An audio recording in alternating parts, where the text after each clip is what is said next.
রাজপথে শক্ত অবস্থান নিয়েছে আওয়ামী লীগ। সকাল থেকে রাজধানীর রামপুরা, বাড্ডা, ভাটারা সহ বিভিন্ন এলাকায় অবরোধের বিরুদ্ধে মিছিল করেছে আওয়ামী লীগ ও অসংগঠনের নেতারা। যদি ছাত্রলীগের নেতাকর্মীদের দিয়ে ভর্তিও হয়ে যায়, তারপরও গণতন্ত্রের দাবিতে বাস্তবায়নের দাবিতে বাংলাদেশ তারা যদি সহিংসতার ভয় আমাদেরকে দেখায়, আমরা অবশ্যই শান্তির শক্তিতে, গণতান্ত্রিক শক্তিতে কোনো মৃত্যুর নাই, কিন্তু বাংলাদেশ ছাত্রলীগের নেতাকর্মীরা ফলো আপ সে কারণে কিন্তু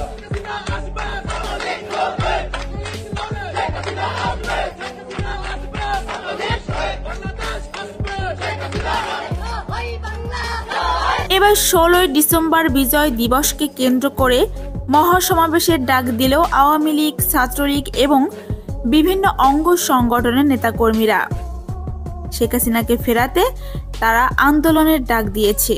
এদিকে অন্তর্বর্তীকালীন সরকারের প্রধান মোহাম্মদ ইউনূসকে গণহত্যার মূল চক্রী বলে দাবি করলেন আওয়ামী লীগের সভানেত্রী শেখ হাসিনা।